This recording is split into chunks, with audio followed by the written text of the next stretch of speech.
कई घंटे तक रेल के स्टेशन पर आते जाते मुसाफिरों, रेलगाड़ियों और गडमड होती हुई लाइनों को देखता रहा। आखिर तंग आकर शुमाल की तरफ जाने वाली एक रेलगाड़ी में सवार हो गया। सारा रास्ता वो डब्बे में बैठा रहा। रास्ते में कई बार लोगों ने किसान जानकर उसे नशिस्त से नीचे धकेल दिया और खामखा झगड़ा करने लगे, और दूर के मुसाफिर उसे भगोड़ा समझकर हकारत से उसकी तरफ देखते हुए आपस में बातें करते रहे। लेकिन वो खामोश बैठा अपने दिल में ताज़ा ताज़ा हासिल करदा आज़ादी के खौफ को पालता रहा, यहाँ तक कि करीब 30 घंटे के सफ़र के बाद एक बड़े से ढके हुए स्टेशन पर पहुंचकर गाड़ी खाली होना शुरू हुई। टिकट देखने कोई ना आया। उसने जूता पहना और बाहर निकल गया। ये लाहौर का स्टेशन था। वो हैरान रह गया। देर तक वो बेंच पर बैठा आते जाते मुसाफिरों को देखता रहा। फिर भूख महसूस करके उठा और चाय के ठेले वाले के पास पहुंचा। यहाँ कैसे आए हो? चाय वाले ने पूछा। ऐसे ही, अली ने चाय की प्याली खाली करके उसे पकड़ाते हुए कहा।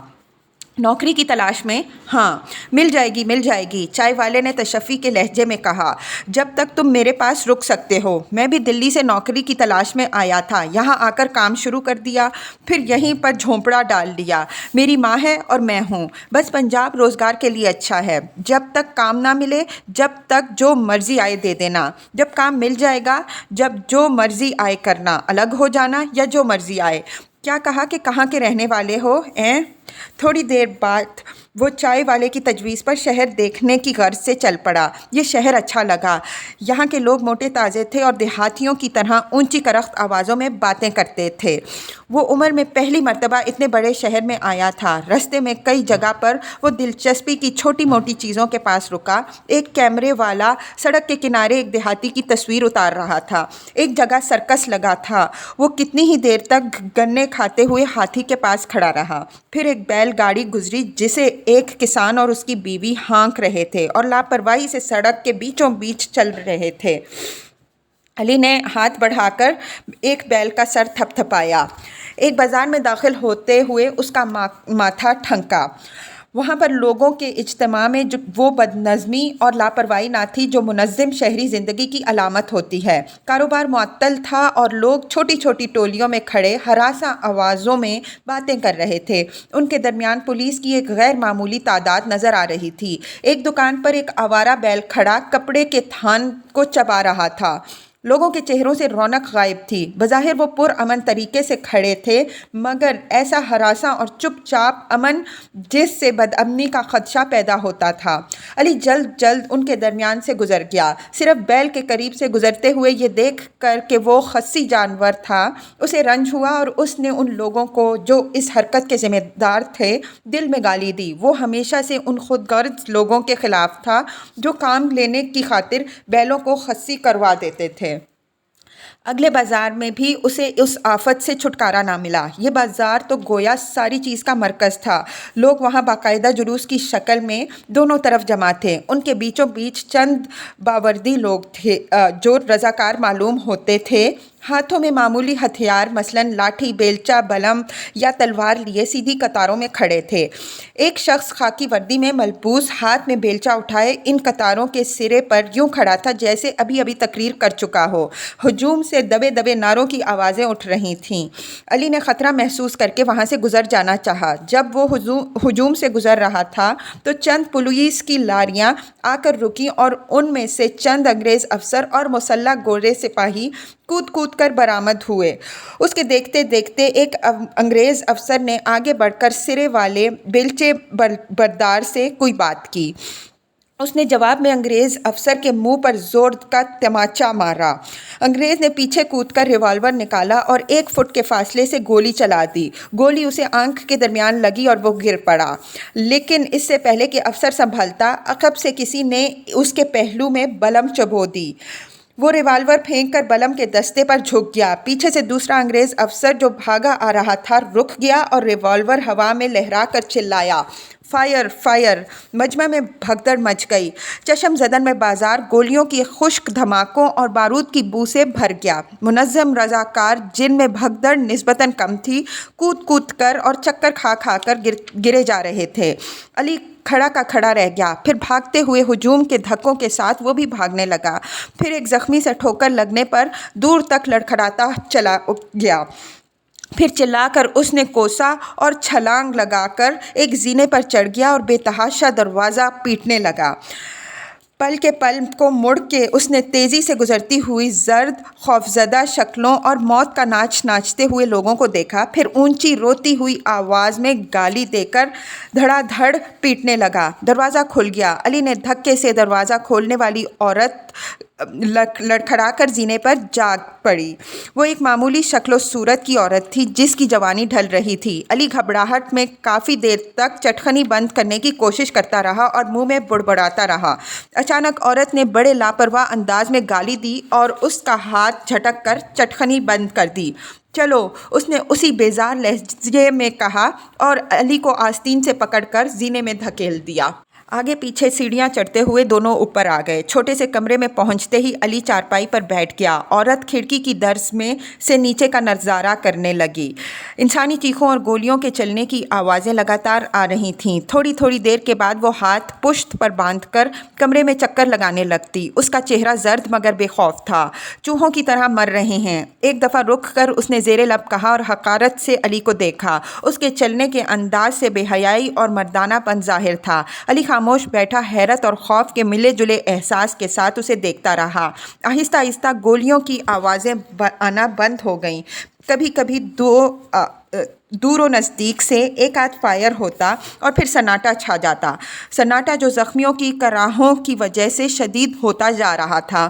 عورت مڑی اور باہر کی طرف اشارہ کرتے ہوئے کچھ تمسخر سے، کچھ حقارت سے بولی، تم وہاں پر مرے پڑے ہوتے، اب الو کی طرح مست بیٹھے ہو، آ کر دیکھو، آؤ۔ علی خفت سے ہنستا ہوا اس کے پاس جا کھڑا ہوا۔ یکلخت عورت نے دھکا دے کر اسے پیچھے ہٹایا اور کھڑکی بند کر دی۔ نیچے کوئی دروازہ پیٹ رہا تھا۔ پھر ایک دم بہت سے ہاتھ دروازے پر پڑنے لگے۔ عورت علی کو بازو سے پکڑ کر گھسیٹتی ہوئی دوسرے کمرے میں لے گئی اور پچھلی طرف کی گلی میں اترنے والے تاریک زینے میں غائب ہو گئی۔ آدھے راستے میں رک کر اس نے دیوار میں سے ایک تختہ ہٹایا اور علی کو دونوں ٹانگوں سے پکڑ کر اس میں دھکیل دیا۔ جاؤ، اندر جاؤ، چلو۔ جب وہ اندر گھس کر بیٹھ گیا تو عورت نے تختہ اپنی جگہ پر برابر کیا اور واپس آ کر زینے کے دروازے کی کنڈی لگا دی۔ پھر اس نے جا کر بازار والا دروازہ کھول دیا۔ پولیس اور فوج کے سپاہی رائفلوں کے دستے بجاتے ہوئے اوپر چڑھ آئے۔ کہاں ہے؟ ایک پنجابی سپاہی نے پوچھا۔ کون؟ تیری ماں کا یار، یہاں کوئی نہیں ہے۔ ایک سکھ سپاہی نے ڈنڈا گھما کر عورت کے چوتڑوں پر مارا۔ اس نے بلبلا کر گالی دی۔ بتا کہاں ہے؟ یہاں بس میں رہتی ہوں، مجھے نہیں پتا، عورت چوتڑ ملتے ہوئے بولی۔ بتا۔ پنجابی سپاہی خوفناک گالیاں بکتا ہوا جھپٹا اور اسے بالوں سے پکڑ کر گھسیٹتا ہوا دوسری دیوار تک لے گیا۔ عورت ہوا میں ہاتھ چلانے لگی۔ بتا رنڈی، سپاہی نے اس کے بال بازو میں لپیٹتے ہوئے کہا۔ عورت نے چیخ مار کر ناخن سپاہی کی ران میں گاڑ دیے۔ سپاہی نے ٹانگیں جھاڑ کر فوجی بوٹوں کی ایک زوردار ٹھوکر عورت کی کمر میں ماری۔ بول رنڈی۔ واحد گورا سپاہی جو اسٹین گن کندھے پر لٹکائے خاموش کھڑا تھا آگے بڑھا اور عورت پر جھک کر ٹوٹی پھوٹی اردو میں نرمی سے بولا۔ ٹھیک ٹھیک بتاؤ رنڈی۔ عورت نے تڑپ کر سر اٹھایا اور گالیوں کی بوچھاڑ اس کے منہ سے نکلی۔ ہاں میں رنڈی ہوں، میں ہوں، ٹھیک ہے، یہاں ہر کوئی آ سکتا ہے، مجھے پتہ نہیں یہاں کون کون ہے، یہاں کوئی نہیں ہے۔ گورا سپاہی برا سا منہ بنا کر پیچھے ہٹ آیا۔ پھر اس کے پیچھے پیچھے آدھے سپاہی دوسرے کمرے میں داخل ہوئے۔ وہاں وہ الماریاں اور صندوق کھول کھول کر دیکھتے رہے، پھر چارپائیوں کے نیچے، کھڑکیوں کے باہر اور چھت بجا بجا کر دیکھنے کے بعد زینے کا دروازہ کھول کر اندھیرے میں اتر گئے۔ نیچے پہنچ کر انہوں نے گلی کا دروازہ کھول کر دیکھا، اسے بند کیا اور لوٹ آئے۔ جب وہ پہلے کمرے میں پہنچے تو سپاہی عورت کے بالوں کو سانپ کی طرح بازو میں لپیٹتے اس کی چھاتیاں مروڑ رہا تھا۔ عورت کا چہرہ کاغذ کی طرح سفید تھا۔ نہیں ہے؟ گورے نے اکتا کر پوچھا۔ نہیں، اے اس کی کلائی میں عورت کی ڈانٹ گاڑ دیے تھے۔ سپاہی نے دونوں ہاتھ چھڑائے اور پیچھے کود کر پوری قوت سے اس کے شانوں کے درمیان بوٹ کی ٹھوکر ماری۔ اس کی کلائی سے خون بہہ رہا تھا۔ پھر انہوں نے مارنا شروع کیا۔ جب تک وہ اپنے پاؤں پر قائم رہی، وہ گھوسوں، بوٹوں اور رائفلوں کی ضربوں سے اسے ایک سے دوسری دیوار کی طرف اچھالتے رہے۔ جب وہ فرش پر ڈھیر ہو گئی تو انہوں نے اس کا لباس پھاڑ ڈالا اور پیٹھ اور छाती पर डंडे मारने लगे। थोड़ी देर के बाद थक कर उन्होंने पीटना बंद कर दिया और उस मुर्दा ढेर के इर्द गिर्द खामोश खड़े होकर खाली खाली नज़रों से कमरे में देखने लगे। वो यकलख्त पशेमान हो गए और उस बेजान इंसानी जिस्म को, जिससे उन्हें कुछ फ़ायदा हासिल ना हुआ था, देखने से एतराज़ कर रहे थे। बेकार है, आखिर गोरे सिपाही ने बेहद उकता कर कहा और सीढ़ियों की जानिब लपका। उसके पीछे पीछे सब उतर गए। जब अली दीवार से कान लगाए बैठे बैठे काफ़ी देर हो गई और कोई आवाज़ ना आई तो उसने एहतियात से तख्ता हटाया और सीढ़ियों पर कूद गया। मकान में गहरा सन्नाटा था। ऊपर वाले दरवाजे में एक बिल्ली खड़ी थी जो उसे देखते ही भाग गई। पहला कमरा खाली था। दूसरे कमरे के फर्श पर उसका नंगा जिस्म बेहिसो हरकत पड़ा था और टांगें बेशर्मी से फैली हुई थीं। वो शशदर खड़ा देखता रहा, फिर भाग भाग कर दरवाजे और खिड़कियां बंद करने लगा। नंगे जिस्म पर ज़रबों के निशान थे। अली ने उसे उठाकर दीवार के सहारे बिठाया, लेकिन वो लुढ़क गई। काफ़ी देर तक वो उसे होश में लाने की बेसूद कोशिशें करता रहा। आहिस्ता आहिस्ता वो खुद ब खुद होश में आ गई। सबसे पहली नज़र उसने अपने आप पर डाली और जिस्म को बाजुओं में छुपा लिया। अली ने बिस्तर पर से चादर खींचकर उसे उड़ा दी। वो खामोशी से चादर लपेटती और इर्द गिर्द देखती रही। फिर उसने खून आलूद होंठों पर ज़बान फेरकर अली की तरफ देखा।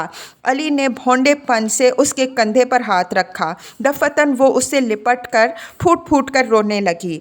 वो उसके आंसू पोंछता और प्यार से सारे जिस्म पर हाथ फेरता रहा। फिर उसने उसके गालों और आँखों को चूमा। थोड़ी देर के बाद अली ने एहतियात से बाजुओं में भरकर उसको उठाया और ले जाकर चारपाई पर लिटा दिया। बाजू पर सर रखे और दीवार को देखती देखती नकाहत के मारे ऊँघने लगी। जब उसकी आंख खुली तो अली दीवार के साथ बैठा उसे तके जा रहा था। वो उठकर बैठ गई। अब मैं ठीक हूँ, वो उदासी से मुस्कुराई। तुम लेटी रहो। अच्छा हुआ तुम नहीं आए, वो तुम्हें कत्ल कर देते। अली चारपाई के पाइक पर हाथ रखकर उसकी तरफ झुका। तुम समझती हो मैं बुज़दिल हूँ? ओ नहीं, वो हंसी। गांव में लोग कहते हैं कि शहर में रह रहकर मैं बुज़दिल हो गया हूँ, अली ने उदासी से कहा। अरे नहीं पगले, वो प्यार से उसके बालों में उंगलियां डालकर हंसी। तुमने खाना नहीं खाया? नहीं नहीं, तुम बैठी रहो। अब मैं बिल्कुल ठीक हूँ, उसने कहा और चादर लपेटती हुई दूसरे कमरे में चली गई। जब वो उस कमरे से बरामद हुई तो उसने सफ़ेद रेशम का लिबास पहन रखा था। उसका मुंह धुला हुआ और बाल संवरे हुए थे और वो खुशी से मुस्कुराती हुई जाकर सब्जियां निकालने लगी। मैं आग जलाऊं? अली ने पूछा। तुम बैठे रहो, मैं काम कर लूँगी। वो कमरे में फिरने लगा। बाजार वाली खिड़की की ज़रा सी खुली थी। बाहर मौत का सा सन्नाटा था और चंद आवारा कुत्ते इधर उधर पड़ी हुई लाशों को सूंघ रहे थे। वो वहाँ से हट आया। अलमारी में बची खुची सब्जियां और कुछ बासी अशिया ये खोर्दनी पड़ी थीं। उसने अखियों से उसकी तरफ देखा जो चूल्हे के आगे सिमटी सिमटाई बैठी खाना पका रही थी। वो उसे बड़ी प्यारी लगी। तुम्हारा नाम क्या है? ज़ोहरा, ज़ोहरा बेगम। अच्छा अच्छा, वो खुशी से सर हिलाकर बोला। मेरा नाम अली है। दोनों ने वहीं बैठकर खाना खाया। खाने के बाद अली चारपाई पर लेट गया। यहाँ आ जाओ। वो उठकर उसके पास जा बैठी। तुम बड़ी मजबूत हो, अली ने उसका जिस्म टटोलते हुए कहा। ज़रबों ने तुम्हें कोई नुकसान नहीं पहुँचाया? हाँ, वो हंसी। मजबूत तो तुम भी हो, सिर्फ ज़रा बुज़दिल हो। अली ने उसकी कमर में हाथ डालकर अपनी तरफ खींचना चाहा। वो कड़ी नज़रों से उसे देखती हुई सिमट कर परे हो बैठी। अली खिसियाना सा होकर उसकी पुश्त पर हाथ फेरने लगा। तुम्हारा लिबास शानदार है। तुम गाँव में रहते हो? औरत ने पूछा। हाँ, हम भी गाँव में रहते थे। अच्छा, कहाँ? हमारा गांव अमृतसर के करीब था। अब कहाँ है? अब भी है, लेकिन मैं वहाँ नहीं जाती। क्यों? जब मेरा बाप मर गया तो हमने गांव जाना छोड़ दिया। तुम्हारी ज़मीन भी थी? पता नहीं, तब मैं बहुत छोटी थी। मुझे ज़रा ज़रा याद है, बस इतना कि मैं भैंस की पूंछ पकड़कर जोहड़ में तैरा करती थी। और एक दफ़ा जब मेरा बाप गर्द से अटा हुआ शहर से लौटा और मुझे घोड़े की रस्सी पकड़ाकर घर के बाहर चला गया तो घोड़ा मेरे आधे बाल खा गया और सारी रात मैं रोती रही। और मेरा बाप था जो बड़ा जवान, बड़ा नरम दिल और बड़ा खूबसूरत था। उसके बाद मैंने कोई खूबसूरत आदमी नहीं देखा। अली को उसकी आवाज़ डूबती हुई मालूम हुई। तुम्हें भी बहुत बचपन की कोई बात याद आती है? हाँ, वो हंसा। سب سے پہلی بات یہ یاد آتی ہے کہ میرے باپ کے پاس 3 دودھ دینے والی بھینسیں تھیں، اور سویرے سویرے جب میری ماں مکھن نکال لیتی تو ہمسایوں کے بچے اپنے اپنے برتن لے کر لسی لینے آیا کرتے اور دروازے میں کھڑے ہو کر دانت نکوسا کرتے تھے۔ میری ماں ایک ایک کو بلا کر چھاچھ دیتی اور ان میں زیادہ تر لڑکیاں ہوتیں، اور جب وہ بھرے ہوئے برتن اٹھائے مویشیوں والے احاطے میں سے گزرتیں تو میں بلا وجہ ان کو مارتا اور ان کی چوٹیاں کھینچا کرتا تھا۔ کمینے، وہ چلائی، دونوں کھلکھلا کر ہنس پڑے۔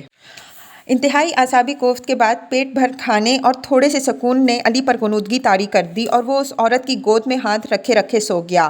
وہ محبت سے اسے دیکھتی اور لمبے لمبے گہرے گہرے سانس لیتی رہی۔ پھر اس نے آہستگی سے علی کا ہاتھ بستر پر رکھا اور کمرے کے وسط میں جا کر کھڑے ہو کر ایک لمبی سی انگڑائی لی۔ انگڑائی کے درمیان وہ چونک کر رک گئی اور باہیں لٹکا کر پریشانی سے چاروں طرف دیکھنے لگی، یوں جیسے مہربان دوستوں میں بیٹھ کر کہکہے لگاتے لگاتے ذہن پر کسی ناخوشگوار خیال کا سایہ گزر جائے۔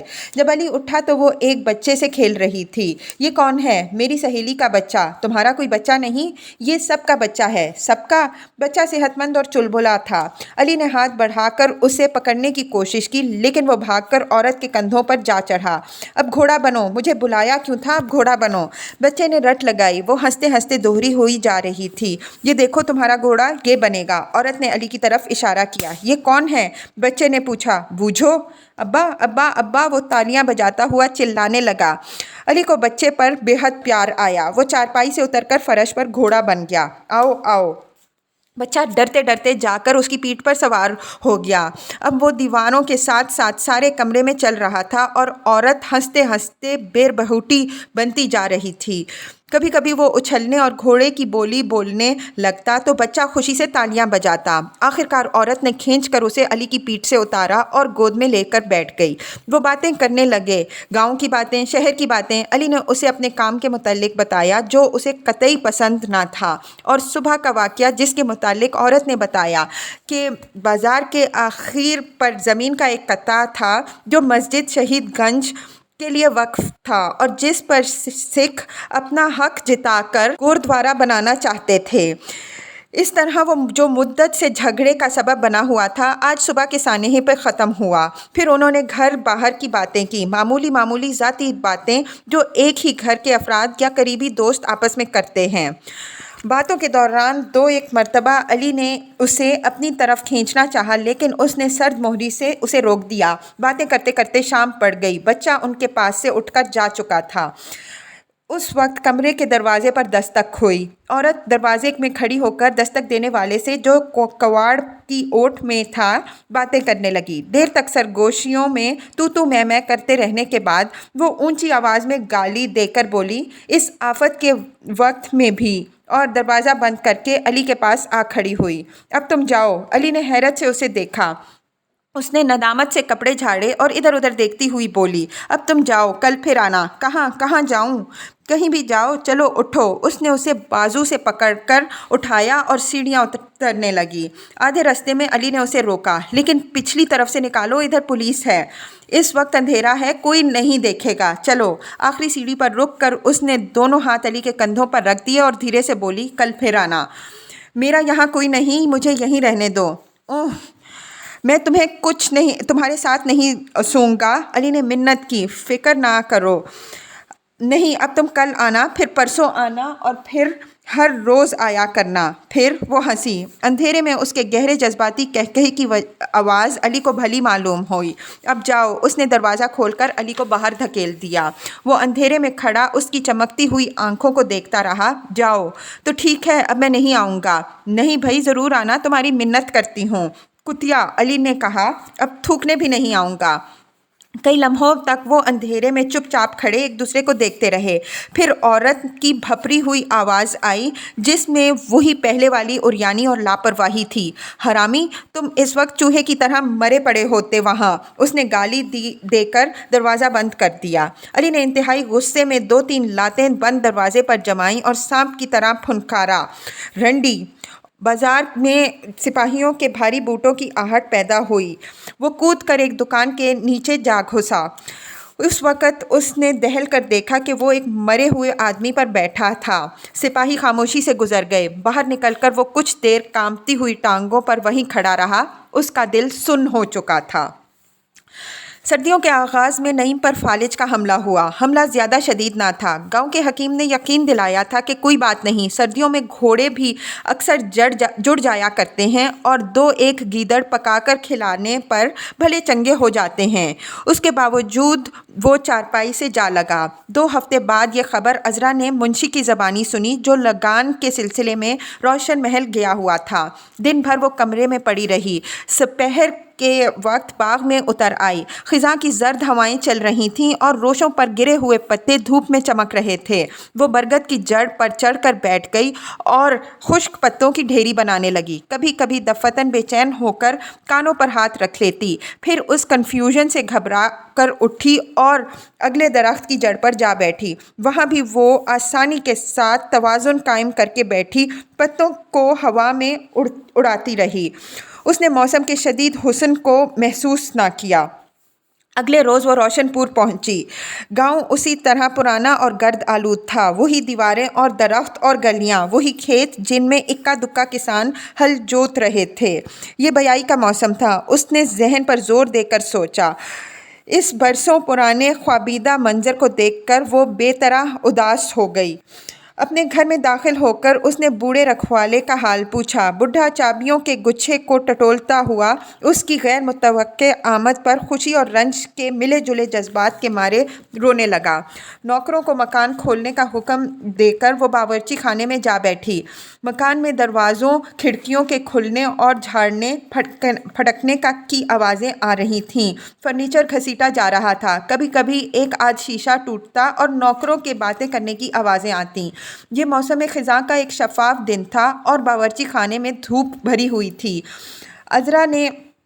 अज़रा खिड़की में खड़ी गर्दो गुबार के उस छोटे से बादल को देखती रही जो कमरों में से निकल कर धूप में आ गया था। वो कोई फ़ैसला ना कर पा रही थी। अब जबकि वो यहाँ पहुँच गई थी, यहाँ से बाहर कदम रखते हुए डर रही थी। अब उजाड़ बाग के टूटे फूटे रास्तों पर चलते हुए उसने हज़ारों बार दिल में सवार किया।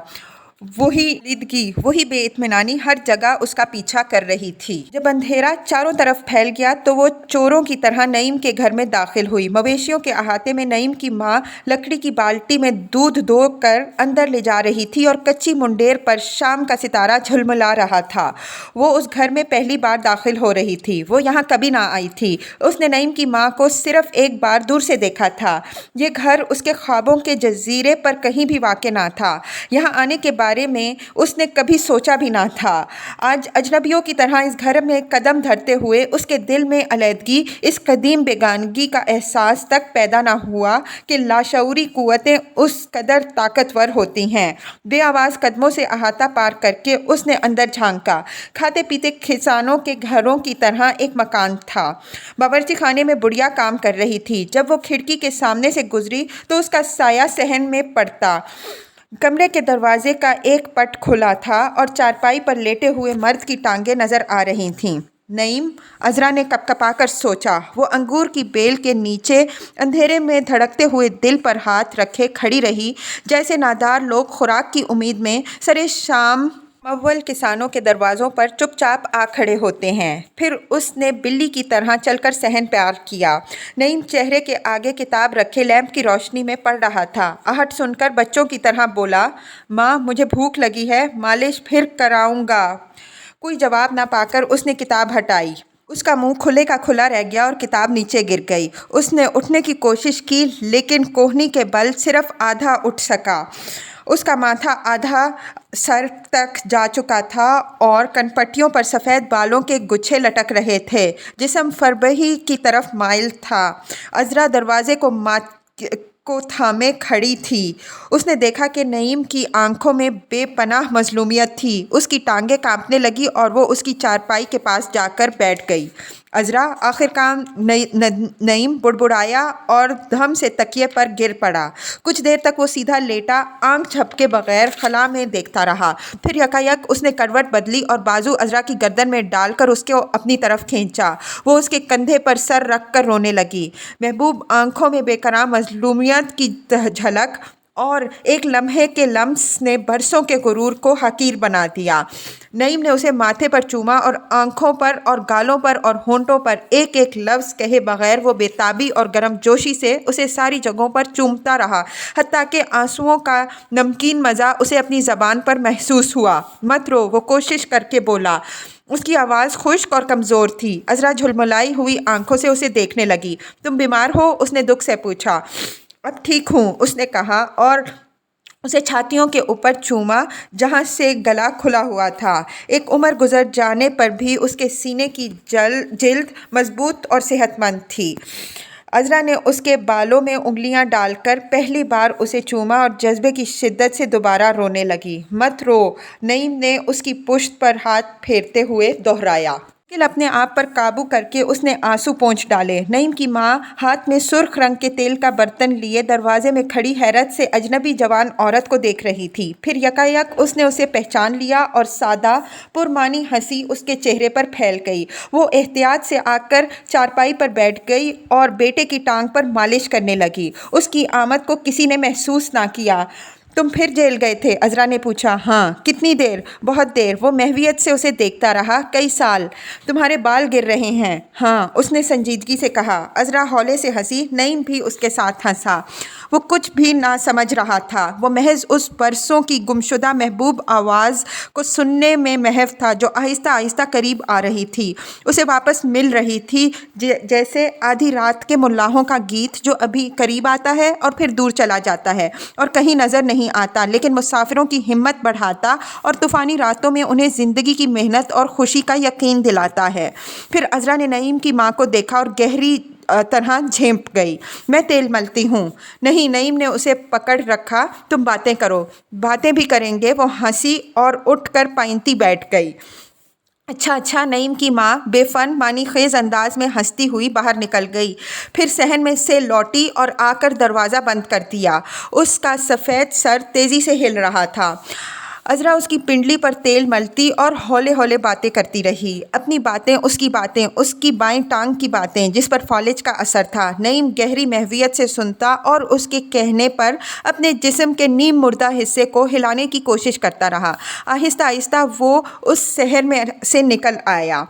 कमरे के वस्त में बुझती हुई आग का आखिरी शोला कमज़ोरी से भड़क रहा था। और लकड़ियाँ डाल दो, उसने कहा। अज़रा ने उठकर खुश्क लकड़ी आग में फेंकी। लकड़ी ने धुआं छोड़ा और भड़ाक से जल उठी। अज़रा के माथे पर पसीने के कतरे उभर आए।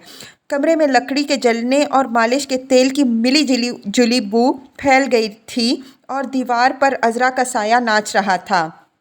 चचा मर गए? नईम ने भारी आवाज़ में कहा। चचा? हाँ। दोनों खामोश हो गए। मैं जेल में था जब मुझे इत्तला मिली।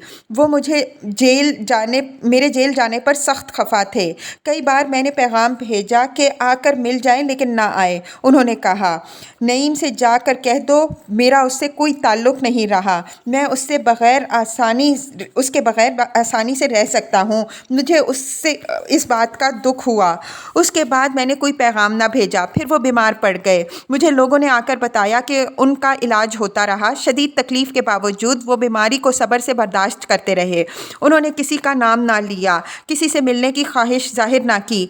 फिर एक रोज़ अचानक उन्होंने मुलाजिम को अपने पास बुलाया और बोले, तुम समझते हो मुझे किसी शय की हाजत नहीं रही। तुम गलत समझते हो। कल हम उड़े जा रहे हैं। फिर उन्होंने ताज्जुब से कहा, मुझे कभी ख्याल ना आया था कि मौत हमारे बस में नहीं है। ज़िंदगी में इतनी कम मोहलत मिलती है और हम इतनी गलतियां करते हैं। नईम भी और मैं भी। उम्र भर हम एक दूसरे से बच्चों का सा सलूक करते रहे और ज़िद्दी और जाहिल बच्चों का सा। लेकिन उस रात वो मर गए। नईम ने सर उठाया। सुनो, उसके चंद रोज़ बाद मैंने ख्वाब देखा कि मैं दरिया के किनारे किनारे जा रहा हूँ और मैं चलता गया कि एक जगह पर वो दरिया की सतह पर उभर आए और बोले, آگے جاؤ۔ پھر میں چلنے لگا۔ وہ ڈبکی لگا کر غائب ہو گئے۔ پھر تھوڑے تھوڑے فاصلے پر وہ پانی میں سے باہر نکلتے اور مجھے آگے جانے کا اشارہ کرتے رہے۔ پھر دریا ختم ہو گیا اور وہاں پر وہ ریت پر کھڑے تھے۔ دھوپ بڑی چمکیلی تھی اور ان کے سفید بال ہوا میں اڑ رہے تھے، اور وہ اپنا دل پسند سفید سوٹ پہنے، چھڑی ہاتھ میں لیے جیسے میرا انتظار کر رہے تھے۔ کہنے لگے، میں اکیلا چل رہا تھا، اچھا ہوا تم آ گئے۔ ہم ریت پر چلنے لگے اور ہمیں راستے میں آبی پرندوں کے قول ملے جو اڑتے ہوئے سمندر کی جانب جا رہے تھے۔ چلتے چلتے ہم ایک مکان میں داخل ہوئے۔ وہ جگہ گو کہ میں کبھی وہاں نہیں گیا ہوں، مجھے بے حد مانوس معلوم ہوئی۔ ہم سیڑھیاں چڑھنے لگے اور چڑھتے گئے حتیٰ کہ میں ہانپنے لگا۔ وہ بے شمار تھیں۔ آخر میں ایک زینہ آیا اور ایک لوہے کا جنگلہ جو مکان کے گردا گرد چلا گیا تھا۔ وہاں ریلنگ کے سہارے ایک مفلس اور شکستہ حال شخص بیٹھا تھا۔ اس نے خاموشی سے ہماری طرف دیکھا۔ چچا نے اپنی چاندنی کی چھڑی میرے ہاتھ میں پکڑائی اور کہنے لگے، اسے دو۔ اس نے چھڑی میرے ہاتھ سے لے لی اور اس کے اداس چہرے پر معصوم سی مسکراہٹ پھیل گئی۔ وہ خاموشی اور احسان مندی سے ہمیں دیکھ کر ہنسا، پھر چھڑی کے سہارے اٹھا اور ریلنگ کے ساتھ ساتھ چلنے لگا۔ اسے ہنستے ہوئے دیکھ کر میں بہت خوش ہوا۔ اب تک یاد ہے کہ میرے دل کی بے چینی اچانک ختم ہو گئی تھی۔ چچا نے میرے کندھے پر ہاتھ رکھا اور ہم واپس لوٹے۔ میرے دل میں مکمل اطمینان تھا اور خوشی جو اطمینان سے پیدا ہوتی ہے، لیکن سیڑھیاں اترتے اترتے وہ غائب ہو گئے۔ میں نے پرواہ نہ کی اور اکیلا اترتا رہا۔ پھر ایک جگہ رک کر جھروکے سے باہر دیکھنے لگا۔ باہر ہر طرف زرد دھوپ پھیلی ہوئی تھی، ریت پر اور سمندر پر اور آسمان پر زرد، بہت زرد۔ اس نے بولتے بولتے عذرا کا ہاتھ دبایا۔ اور سنو، اب جو میں بتانے والا ہوں بے حد عجیب ہے۔ اس وقت جھروکے سے باہر دیکھتے ہوئے میرے دل میں عجیب سی اداسی پیدا ہوئی، بڑی گہری اور خاموش غمناک اداسی۔ لیکن عجیب بات ہے کہ اس سے میری پہلی خوشی اور طمانینت کو کوئی زخم نہ پہنچی۔ میرے دل میں وہ بیمار کر دینے والی بے چینی پیدا نہ ہوئی۔ یہ کوئی خوفناک جذبہ نہ تھا، بلکہ ایک دھیما اور چھا جانے والا غم تھا جسے میں جیسے پتہ نہیں، لیکن آج تک میں نے خواب میں کوئی جذبہ اتنی شدت سے محسوس نہیں کیا۔ تب مجھے احساس ہوا کہ چچا سے مجھے کتنی گہری محبت تھی، کہ ان سے میں اپنے باپ کی نسبت کہیں زیادہ وابستہ تھا، کہ زندگی میں اطمینان حاصل کرنے کے بعد ہمارے لیے کچھ بھی نہیں رہ جاتا سوائے غم کے۔ تمہیں علم ہے عذرا کہ چچا دنیا میں کس قدر تنہا تھے، کس قدر محنتی، کس قدر دکھی اور کس قدر نیک دل تھے۔ انہوں نے اتنے پیار سے مجھے پالا، زندگی میں اتنی لمبی تنہائی کا دکھ اٹھایا۔ ایک سانس بولتے رہنے سے اس کا چہرہ سرخ ہو رہا تھا اور ماتھے کی رگ ابھر آئی تھی۔ عذرا نے محسوس کیا کہ اس کی آنکھیں بڑی عجیب و غریب تھیں۔ خالہ بھی فوت ہو گئیں، اس نے چپکے سے کہا۔ ہاں، سنا تھا۔ ایسا ہوا نعیم کہ اس رات میں دیر تک جاگتی رہی۔ میری ذہنی حالت کچھ زیادہ اچھی نہ تھی۔ آدھی رات گزر جانے پر وہ میرے کمرے میں آئیں اور مجھے دیر تک جاگنے اور بارش میں بیٹھے رہنے پر ملامت کرنے لگیں۔ مجھے غصہ آ گیا۔ میں نے انہیں واپس چلے جانے کو کہا۔ اس بات کا انہیں بہت رنج ہوا۔ وہ رونے لگیں، پھر اپنی بلی کو اٹھا کر باہر نکل گئیں۔ صبح جب ہم جاگے تو وہ مر چکی تھیں۔ آج 3 سال سے اوپر ہو گئے۔ نعیم کے چہرے پر تکتر کے آثار ظاہر ہونے لگے۔ کافی دیر کشمکش کے بعد اس نے اپنے آپ پر قابو پایا اور آہستہ سے بولا، لیکن اب وہ مر چکی ہیں، اللہ تعالیٰ انہیں معاف کرے۔ عذرا نے محسوس کیا کہ خالہ کے متعلق نعیم کے دل میں کوئی شدید غلط فہمی موجود تھی۔ پھر اس نے چپکے سے دل میں کہا، کیا فرق پڑتا ہے؟ آگ پھر بجھ رہی تھی۔ عذرا نے اٹھ کر چند خشک لکڑیاں آگ میں ڈالیں اور دروازہ کھول دیا۔ جب سارا دھواں باہر نکل گیا اور کمرہ تازہ خنک ہوا اور ہوا سے بھر گیا تو اس نے دروازہ بند کر دیا اور دونوں ہاتھ نعیم کے سینے پر رکھ کر بیٹھ گئی۔ کمرے میں روشنی اور حرارت آہستہ آہستہ بڑھنے لگی اور 2 ایک جلتی ہوئی چکنی لڑکیاں سوں سوں کی آوازیں پیدا کرنے لگیں۔ تم مجھے یاد کرتے تھے؟ بہت، نعیم نے سپاٹ لہجے میں کہا۔ तुम्हारे बगैर दुनिया की मुश्किल तरीन शय जो आई वो रात थी। जेल में भी बाहर भी दिन भर तो मैं काम में मसरूफ़ रहता, लेकिन रात के वक्त जब मैं अकेला और थका हुआ होता तो नींद कहीं गायब हो जाती। उस वक्त बड़ी ख़तरनाक बातें मेरे जहन में आती और मुझे ख्याल होता कि दिलो दिमाग के तमाम आर्ज़े मुझको लाहक हो गए हैं। मेरी आंखों में से आग निकलने लगती और जिस्म पुराने बीमारों की तरह घुलने लगता। ऐसी हज़ारों रातें मैंने गुजारी हैं। कई बार ये सोचकर मैं खौफज़दा हो जाता कि तुम्हारे बगैर शायद मैं मर ही जाऊं। वो हंसा। अज़रा ने बेताबी से उसका गला खोलकर भेड़ की तरह मुंह उसके सीने पर रगड़ा। तुम इतना याद करते होगे, मैंने कभी ना सोचा था। वो दोबारा रोने लगी। चुप रहो, नईम घुर्राया। उसने नईम के कंधे पर रगड़कर आंखें खुश्क की। देखते ही मुझे पता चल गया था कि ये सब कुछ गुज़रा है। तुमने ये सब झीला है, तुमने मुझे याद रखा है। तुम्हारी आंखें बूढ़ी हो गई हैं, मुझे माफ़ कर दो। वो रंज से मुस्कुराया। अज़रा फिर बोली, पर इसके बावजूद तुम्हारी आंखें खूबसूरत रहीं। ये ऐसा अजीब लगता है नईम, तुम्हारी आंखें बूढ़ी और नरम और नाजुक। ये इसलिए है, नईम ने बेताबी से कहना शुरू किया, कि जब मैं बेपाया रंज में घिरा हुआ था तो मुझे पता चला कि दुनिया में इतनी अच्छी अच्छी चीज़ें भी हैं।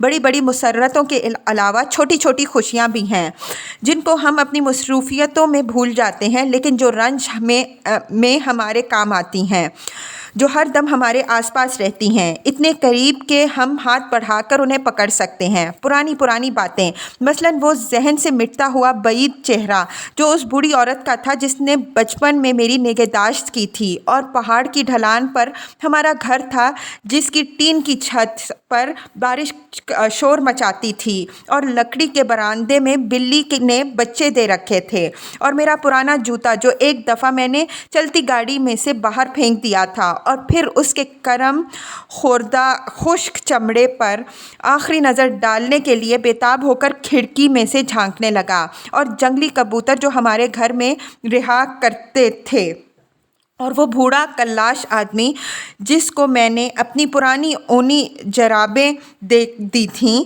और जब वो शुक्रिया के अल्फाज बुड़बुड़ा रहा था तो राल बहकर उसकी दाढ़ी पर अटक गई थी और धूप में चमकने लगी थी, और रास्ते के किनारे उगा हुआ वो अकलौता फूल जिसके पास से गुजर जाने के बाद मैं दूर से वापस लौटा था, जिसे हाथ लगाते ही सारी पत्तियां खामोशी से झड़ गई थीं। और कितनी ही ऐसी बातें, दुनिया में इतनी हसीन जगह हैं। दार्जिलिंग में मैंने तुलुए सहर का मंज़र देखा था जब टाइगर हिल पर से सूरज निकलता है। अरे हाँ, इतना बड़ा तवे का तवा मैंने देखा था। अज़रा ने कहा, तुमने भी देखा है?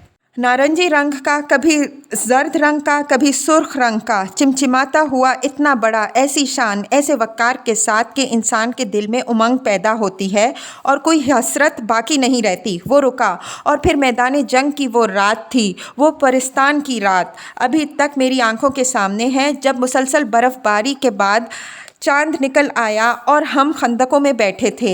बर्फ़ तमाम रात तरपालों पर गिरती रही जो हमने अपने बचाव के लिए खंदकों पर फैला रखी थी, और थोड़ी थोड़ी देर के बाद कोई एक उठकर बाहर देखता और दूसरे उससे पूछते, बर्फ़बारी रुक गई? और वो मायूसी से सर हिलाता हुआ आग के करीब आकर बैठ जाता जो हमने अकड़ कर मर जाने के डर से जला रखी थी। हत्ता कि सब एक एक करके सो गए, और फिर मैं तरपाल उठाकर खंदक की दीवार के साथ खड़ा रहा। बर्फ़ नन्हे नन्हे फुओं में गिर रही थी, और बादलों में छुपे हुए चांद का मध्यम उजाला और सन्नाटा रात में फैला हुआ था, और बर्फ़ ने दुश्मनों के इस वसी समंदर को ढक दिया था कि दफ़तन चांद निकल आया। बर्फ़बारी थम गई। दुश्मन के मोर्चों में कोई गिटार बजा रहा था, और मैंने देखा कि रात इस कदर सफ़ेद, इस कदर हसीन है। दाएं बाजू का सारा जंगल बर्फ़ पोश था, और ऊंची नीची ज़मीन पर और दूर दूर पहाड़ियों پر چاروں طرف برف تھی اور وہ اس قدر پرامن اور آسمانی رات تھی کہ جنگ کا شبہ تک نہ گزرتا تھا۔ ساز کی آواز سن کر مجھے خیال آیا کہ وہاں پر بھی ایک شخص جاگ رہا ہے اور میری طرح بچپن کی باتیں، اپنا گھر اور اپنا گاؤں یاد کر رہا ہے، اور مجھ سے بدظن اور پوشیدہ ہونے کے باوجود اس وقت جنگ کا خیال اس کے ذہن میں محو ہو گیا ہے۔ یہ اس قدر زہر آلود منظر تھا کہ زمانہ حال کا حصہ ہونے کے بجائے بھولا بھسرا واقعہ معلوم ہوتا تھا۔ میرے دل پر وہ رات نقش ہو کر رہ گئی، اور گو کہ اس وقت میں غلیظ اور تھکا ماندہ اور مصیبت زدہ تھا اور میرے بالوں میں کیڑے تھے، اور گو کہ تھوڑی ہی دیر کے بعد میں ساری دنیا سے بدظن ہو گیا تھا، لیکن اس سمے میں معصوم تھا اور حیرت سے چاروں طرف دیکھ رہا تھا۔ سناٹے میں ساز کے ایک ہی تار کے مسلسل بجنے کی آواز آ رہی تھی اور مجھے اپنے بچپن کی یاد دلا رہی تھی اور گاؤں کی برف کو یاد کر رہا تھا۔ اس نے کھینچ کر عذرا کو اپنے ساتھ لگا لیا، اور ایک وہ نظارہ تھا جو میں نے خواب میں دیکھا تھا کہ چچا ریت پر کھڑے ہیں، ان کا مرغوب سفید لباس زیب تن ہے، موسم اس قدر صاف اور شاندار ہے، آسمان کا رنگ گہرا نیلا، آبی پرندوں کے جھنڈ ہیں، چچا کے برف کی طرح کے سفید بال ہوا میں اڑ رہے ہیں، اور وہاں پر میرے انتظار میں کھڑے ہوئے وہ اتنے حلیم الطبع، اتنے خوبصورت نظر آ رہے ہیں۔ یہ میری زندگی کا دل فریب ترین منظر ہے، اور دنیا میں کچھ نہیں ہے۔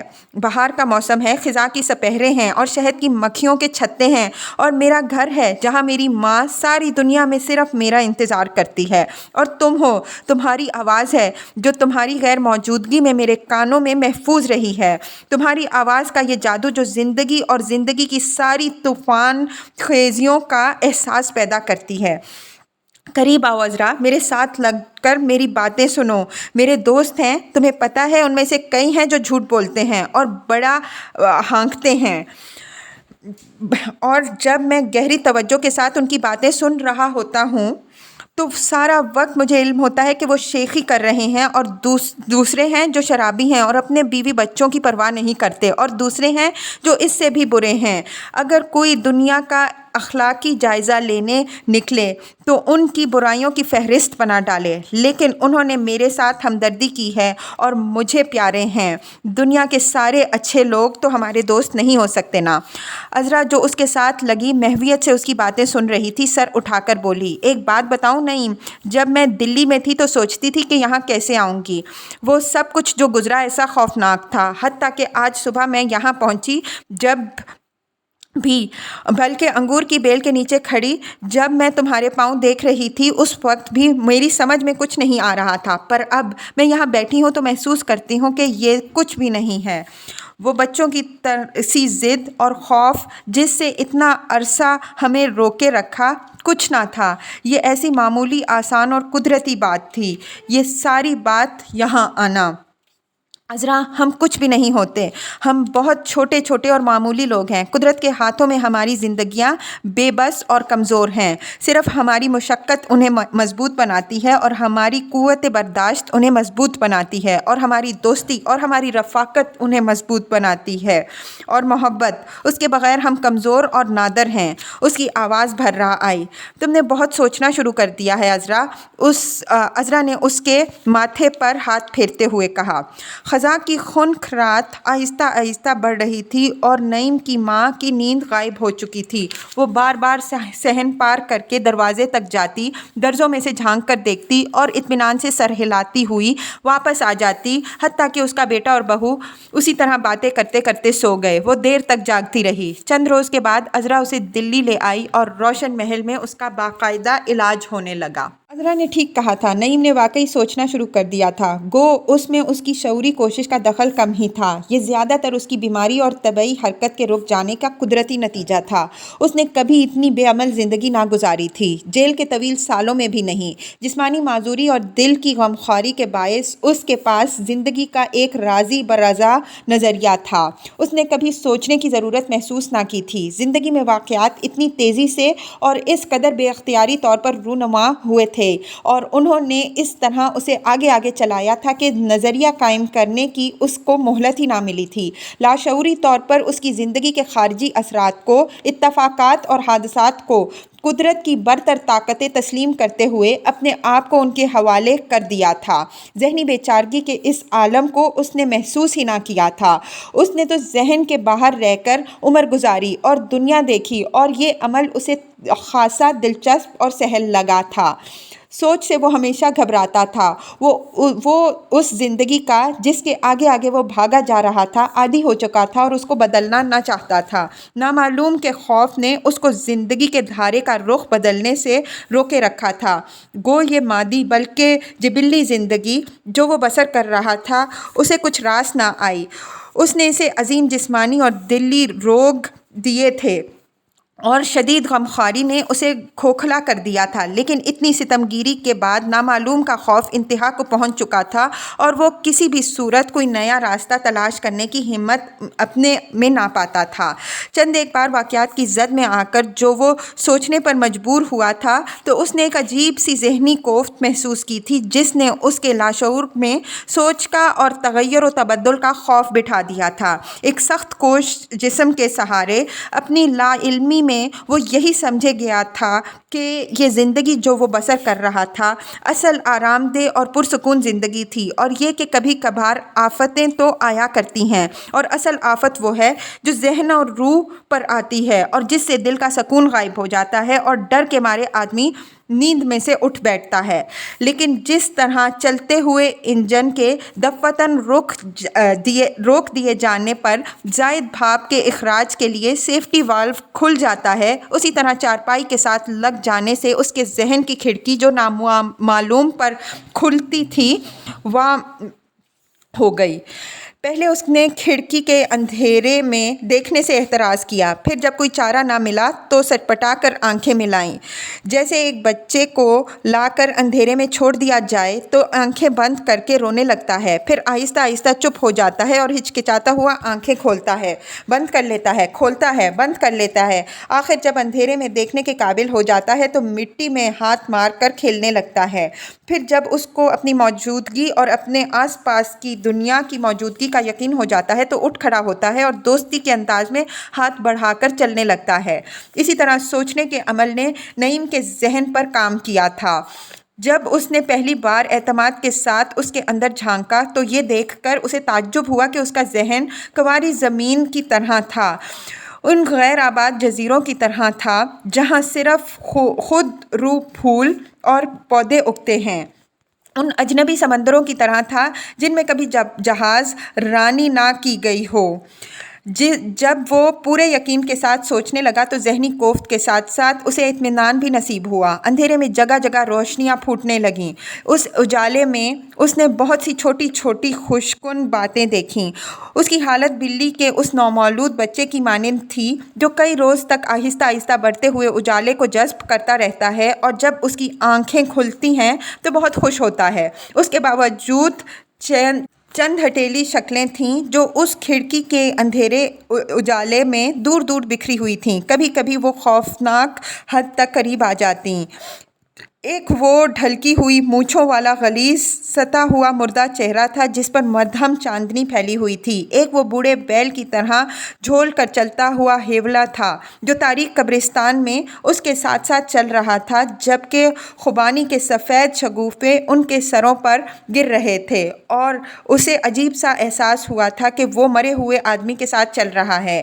ایک اس غیر ملکی کا چہرہ جس کی سادہ بے فن آنکھیں تھیں، جو ایک چھوٹے جرمن گاؤں میں لکڑی کا کام کرتا تھا اور جس نے اپنی معصومیت میں اس پر دوستی اور رفاقت کا احسان عظیم کیا تھا، اور اسے احساس ہوا تھا کہ اگر وہ اجنبی سب کچھ جانتا ہوتا تو بھی یہی کرتا کہ آخر اس سے فرق کیا پڑتا ہے۔ اور ایک عذرا تھی جس کے لیے محبت کا جذبہ قریب قریب ناپید تھا لیکن جس نے اسے احساس شکست بخشا تھا۔ یہ عذرا کا نیا روپ تھا۔